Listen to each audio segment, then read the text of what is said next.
কিন্তু বিজেপি আশ্চৰ্যজনক কথা কৈ আছে যে আমি বিটিআৰ দখল কৰিম, বিটিআৰত আমাৰ শাসন কৰিম। এই কথাটো শুনি পেলাই আমি আচৰিত পাওঁ, কাৰণ যিসকলে আমাৰ লগত চুক্তি কৰিছে, চুক্তিকাৰীসকলক ইয়াত সহায় কৰিব লাগে, কিন্তু সহায় কৰিব বাদে এতিয়া এওঁলোকে এইটো কাঢ়ি ল'বৰ কাৰণে, দখল কৰিবৰ কাৰণে চেষ্টা কৰি আছে। এইটো ভাল লক্ষণ নহয়। বিটিআৰ অঞ্চল এসময়ত বহুত দীঘলীয়া সময় অশান্তিৰ লগত জড়িত আছিলে, কোনেও কাৰো লগত বিশ্বাস নাছিল। কিন্তু এতিয়া প্ৰমোদ বড়োৰ নেতৃত্বত BTCত আজিৰ দিনত 100% শান্তি হ'ল, আৰু ইয়াৰ কাৰণে যিমান দল সংগঠন ব্যক্তি আমাৰ BTCত মানে জীয়াই থাকিবলৈ শান্তি পাইছে, আৰু ইয়াৰ কাৰণে আজি বিজেপিও ইয়াত মানে মুক্তভাৱে ইলেকশ্যনত নমাবৰ কাৰণে চিন্তা চৰ্চা কৰা হৈছে, খুব ভাল কথা। কিন্তু কথা হ'ল কি, বিটিআৰ চুক্তি কৰা হ'ল বিজেপিৰ লগত, আৰু বিজেপিৰ লগত চুক্তি কৰি পেলাই আজি বিটিআৰত আমাৰ প্ৰমোদ বড়োৰ নেতৃত্ব চলি আছে। আৰু সেই সময়ত আজি যেহেতু মানে বিজেপিয়ে 40টা সমষ্টিত খেলিম, 10টা সমষ্টিত খেলিম বুলি কোৱা কথাটো আমি অলপ আশ্চৰ্য পাইছোঁ।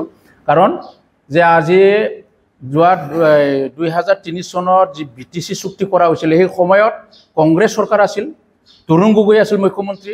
তেওঁলোকে সেই অঞ্চলে যেহেতু আন্দোলনকাৰীসকলৰ লগত মানে চুক্তি কৰা হৈছে, ইয়াৰ কাৰণে আন্দোলনকাৰীসকলৰ হাততে এৰি দি পেলাই ইয়াৰ কোনো ৰাজনীতিক চিন্তা কৰা হোৱা নাছিল কংগ্ৰেছে। আৰু ইয়াৰ কাৰণে আমিও ধন্যবাদ দিছোঁ যে এই অঞ্চলৰ অভাৱ অভিযোগ কোনে বুজি পায়, যিসকল আন্দোলনকাৰী তেওঁলোকে অভাৱ অভিযোগ বুজি পায়, ইয়াৰ কাৰণে তেওঁলোকক এৰি দি পেলাই যোৱা 15 বছৰ হাগ্ৰামক শাসন কৰিব দিলে। কিন্তু এইবাৰ 2020 চনৰ যি চুক্তি কৰা হ'ল মানে বিটিআৰ, আৰু এই বিটিআৰ চুক্তিত আমাৰ বিজেপিৰ লগত হৈছিলে, কিন্তু বিজেপি আশ্চৰ্যজনক কথা কৈ আছে যে আমি বিটিআৰ দখল কৰিম, বিটিআৰত আমাৰ শাসন কৰিম।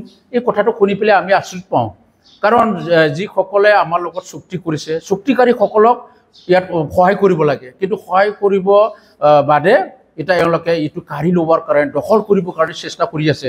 এইটো ভাল লক্ষণ নহয়, কাৰণ আন্দোলনকাৰীসকলেহে জানে ইয়াৰ সমস্যাটো কি, আৰু চুক্তিৰ যিখিনি দফা আছে এইবিলাকহে ৰূপায়ণ কৰিবৰ কাৰণে যত্ন কৰিব লাগে আমাৰ বিজেপি চৰকাৰে। কিন্তু ইয়াত খালি মানে চুক্তিৰ নামত চুক্তি কৰি পেলাই ইয়াত নিজৰ ৰাজনৈতিক লাভালাভকে বেছি প্ৰাধান্য দিয়া নিচিনা আমি দেখা পাইছোঁ, আৰু সেইটো আমাৰ BTC বাকী ৰাইজৰ কাৰণে ভাল নহয়। আৰু সঁচাকৈ তেওঁলোকে যি ধৰণৰ কথা কৈ আছে আমাৰ এই হেমন্ত বিশ্ব শৰ্মায়ে, যে আমি বিটিআৰত কাৰো লগত প্ৰতিযোগিতা নকৰে, কাৰো লগত আমি প্ৰতিদ্বন্দ্বিতা নকৰোঁ বুলি কয়, ইলেকশ্যনত নামিম বুলি কয়, এইটো কি কথা বুজাইছে আমি বুজি পোৱা নাই। কাৰণ ইলেকশ্যনত নামা মানে আপুনি প্ৰতিযোগিতা, কোনোবা এটা দলৰ লগত আপুনি ইয়াত প্ৰতিযোগিতা কৰা হয়, এইটো কৈ পেলাই কি বুজাব খুজিছে আমি বুজি পোৱা নাই। প্লাছ আমাৰ এখেতে কৈছে প্ৰতিযোগিতা কৰাৰ একমাত্ৰ লক্ষ্যটো বোলে হ'ল অবড়ো সুৰক্ষা কৰাৰ কাৰণে। কোনটো কি অবড়ো মই বুজি পোৱা নাই। আৰু যি শব্দ লৈ পেলাই অবড়ো শব্দ লৈ পেলাই আমি বহুত দীঘলীয়া সময় ইয়াত অশান্তিত বসবাস কৰিব লগা হ'ল, জীয়াই থাকিব লগা হ'ল। কিন্তু প্ৰমোদ বড়োৰ নেতৃত্বত যি বিটিআৰ চুক্তি কৰা হ'ল 2020 চনত, প্ৰমোদ বড়োৰ নেতৃত্বত অহাৰ পৰা আজিৰ দিনৰ বড়ো শব্দটো নাইকিয়া হৈ গ'ল। আমাৰ মাজত আমাৰ ইয়াত যিমানখিনি বিভিন্ন জাতি, বিভিন্ন ভাষা ভাষী, বিভিন্ন ধৰ্মাৱলম্বী থাকিলেও এটা ঘৰত এটা পৰিয়াল নিচিনা আজি আমি বসবাস কৰি আছোঁ, জীয়াই আছোঁ, আমি শান্তিৰে আছোঁ। কিন্তু ইয়াত অবড়োৰ 70% বড়োৰ কাৰণে বোলে নিৰাপত্তা দিবৰ কাৰণে, সুৰক্ষাৰ কাৰণে বোলে বিজেপিয়ে ইলেকশ্যন খেলিব। কি আচৰিত কথা। এজন মুখ্যমন্ত্ৰী কি ধৰণৰ আমাৰ সেই বিটিআৰৰহে মাত্ৰ অবড়োৰ কথাটো চিন্তা কৰি পেলাই কথা কোৱাটো আমি সন্দেহ হৈছোঁ।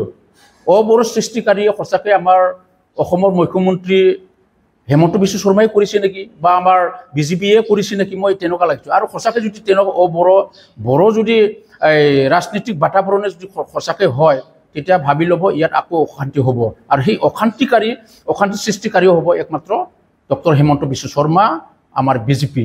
কাৰণ সেইটো আমাৰ কাৰণে ভাল লক্ষণ নহয়। আমি কামনা কৰিছোঁ তেনেকুৱা কৰিব নালাগে, বিজেপিয়ে তেনেকুৱা চিন্তা কৰিব নালাগে। কাৰণ বিটিআৰ হ'ল অসমৰ 32টা জিলাৰ ভিতৰতে অন্তৰ্গত, অসমৰ এজন মুখ্যমন্ত্ৰীৰ অধীনতে। সি কেনেকৈ অনলি 5টা সমষ্টিৰ অবড়োৰ কাৰণে সুৰক্ষাৰ কথা চিন্তা কৰিলে, এইটো আচৰিত। আমি ইয়াৰ সমগ্ৰ অসমৰ অবড়োৰ কথা কিয় চিন্তা নকৰিলে, আৰু মানে ইয়াত বড়ো সৃষ্টি কৰিবৰ কাৰণে তেওঁ সেইখিনি কথা কৈছে।